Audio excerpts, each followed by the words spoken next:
research over the years, and I also have a very, very good friend of mine. I've mentioned him numerous times, and he's a professional photographer, 35 years under his belt.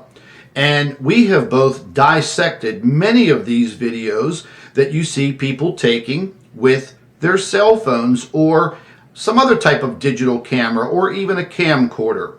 Now, when you see that little blue ball or that little aqua blue ball, or it could be red or it could be pink, and if you see it up there near the sun or up there near the moon when you're videotaping or photographing, 99.9% of the time, well, let's just say 100% of the time, that little colored ball next to the moon or next to the sun is simply going to be a camera artifact, a lens flare, or when you see the videos of the second sun, that is a ghosting image. And the same applies when you are trying to videotape or photograph the moon with a digital camera. Now, if you take a look into how digital cameras work, you will see for yourself that you're being fooled, you're being tricked, you're being lied to when people post these videos. Now, some people may do these videos and not know any better. And then you have your charlatans all over social media that do this on purpose because they want the notoriety. They want you to look at their video or their photographs and say, wow. Ladies and gentlemen, it is not the blue kachina.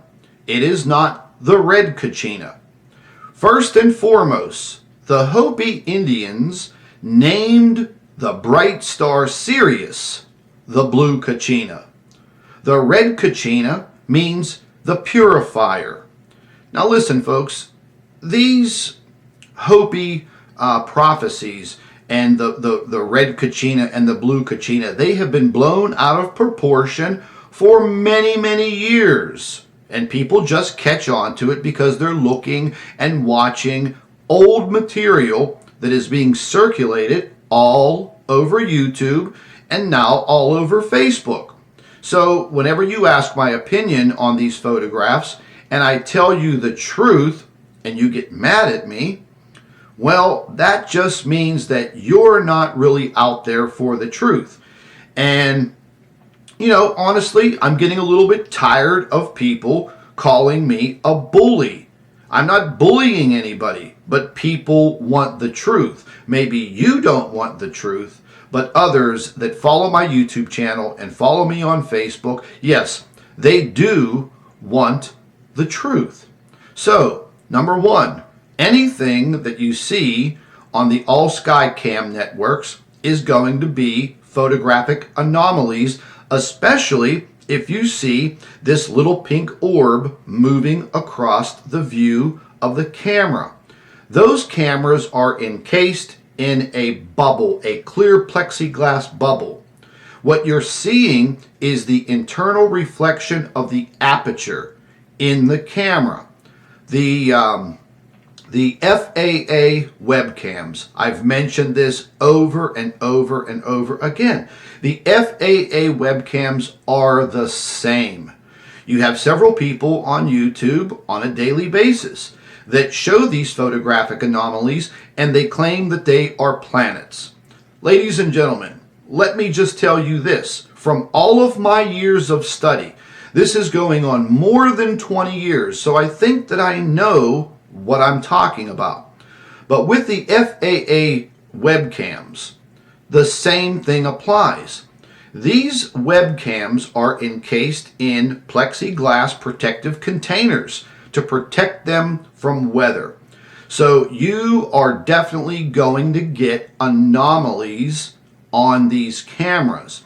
Ghosted images, internal reflections of the aperture inside of the camera. Remember one thing about a digital camera. It's a mini computer. These cameras, including your cell phone, your DSLR, which is a high definition video camera, they all have a processor. And that processor is trying to process the image. It is as simple as that. Now, if you take an old-fashioned 35 millimeter camera that uses 35 millimeter film, you will get some lens flaring, but the actual photographs that are going to be coming out of that 35 millimeter film are going to be totally different looking than a digital camera. That is the problem. Now, you also have these people on YouTube and also on Facebook that are telling all of you that they are using infrared technology to capture these planets in the sky. Ladies and gentlemen, let me just say this. That, once again, is a complete lie.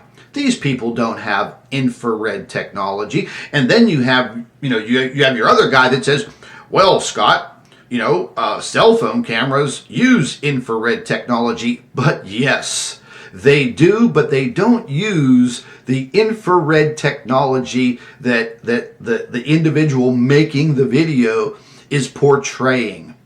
They are portraying that they are using high-tech infrared technology as such what you would see in an observatory telescope. So the majority of the time, all they're doing is slipping a lens in front of the camera and claiming that it's infrared technology. So what would a little housewife somewhere in the cornfields of Indiana, what would she be doing with infrared technology? Yeah, you see my point? So folks, some of the things that you see scrolling across your screen right now are examples of these internal reflections, ghosted images, and pure and simple lens flares. Now, listen to me very carefully. If I was seeing all of these photographs all over social media and all over YouTube, and I knew for a fact that they weren't lens flares, I would be contacting you ASAP because I would want to examine your photographs and your video. I would want to show the world your evidence. But the fact of the matter is, there is so much disinformation, misinformation all over social media when it comes to Planet X research. Yes, everybody wants to be a researcher. Everybody wants to be that superstar. But ladies and gentlemen, I've said this before, I will say it again. There is no stardom in what I do, and I do cold, hardcore research. I want to know what is out there lurking within our inner solar system. I want to know what is out there near the sun.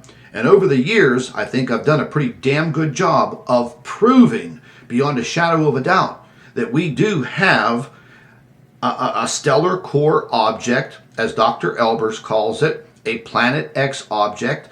And as far as we know right now, there is possibly 3 of them. 1 very large, 2 smaller ones. For the first time, I think back in April, we got our first good photograph of these 3 objects. Now, dealing with some of the things that you see people showing you on the SOHO and Core 2 stereo imaging. These blaring round balls that seem to, streak across the view of the camera. Folks, those are nothing more than cosmic rays. That is simply it. They're not UFOs. They're not Nibiru. They're not Planet X. They are simply cosmic rays. Now, every now and then, you will get small particles that are very, very close to the camera, and they will look like large objects. But they are not our Planet X object. They are not this mythological Nibiru. And a lot of you are still hung up on believing that Nibiru exists. That's fine. You can call these objects whatever you want.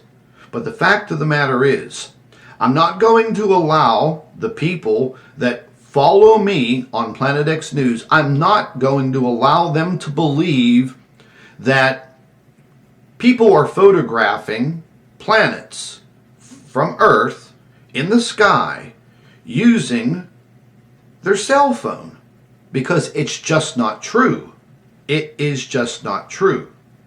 So many people do it on a daily basis, and people post these photographs on the Planet X News group. I try to help people out. Some people say thank you, and some people say F you.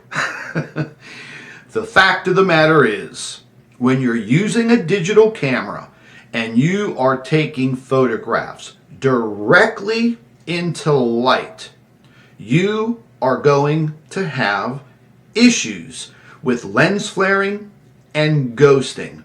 That is a fact.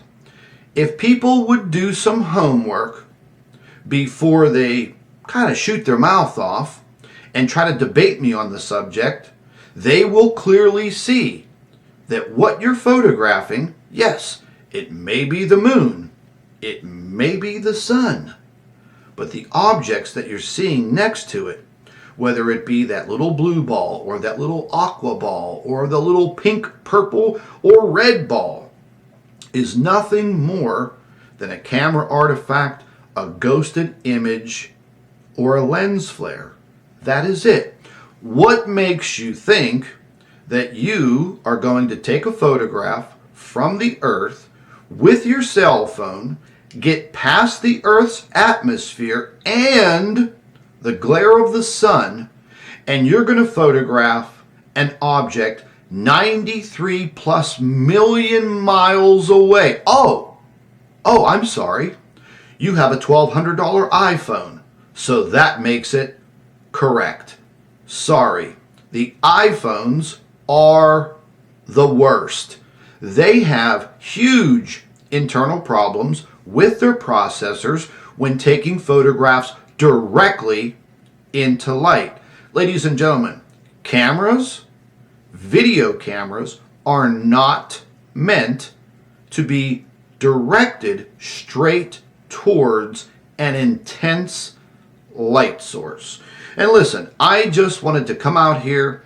I wanted to show all of you that there is a lot of, let's use the word deceivery on social media now. People trying to trick you, even with these bogus UFO videos. Had to kick somebody out of our group yesterday that was clearly showing UFO videos that were made on a computer. They're fake. They're not real. Our Planet X group on Facebook is not meant to fake people out. It's meant to bring the truth. And sometimes the truth does hurt. Now, I had this lady telling me in this comment that she's been taking photographs of the sky and the sun and the moon for 4 years. And all of the artifacts in all of her photographs are wrong. And she's basically telling me that I'm full of you know what. But the fact of the matter is, folks, I'm not full of you know what. I do know what I'm talking about. I just hate to see all of you being deceived. That actually makes my job a hell of a lot harder, trying to convince all of you what is happening in our inner solar system. I'm going to be going into a lot more videos in the upcoming days, weeks, and months. And Planet X News is going to be turning a corner very, very soon. It possibly may even be today. And I want to move towards a little bit of an educational purpose for all of you, because each and every day we have so many more new people that come to my YouTube channel, that find me on Facebook and Twitter, and they find my website. and they have questions. The problem is that their minds have been bent with old material that goes back 5, 6, 7, 8, 9, 10 years ago. That information is old. It is stale. Over the course of the last 3 years, I have made leaps and bounds photographing this object orbiting our sun. The evidence that I have shown all of you is absolutely incredible. And again, I'm not sitting here tooting my horn, but the facts are the facts. And I like to deal in facts, not myth, not something like what you're seeing in these lens flare photographs, and certainly not on the FAA webcams and the All Sky network, the All Sky Cam network. So, if you have questions about what you're taking photographs of, analyze your pictures. Load them up on a computer. Take a look at them. Learn about photographic optics.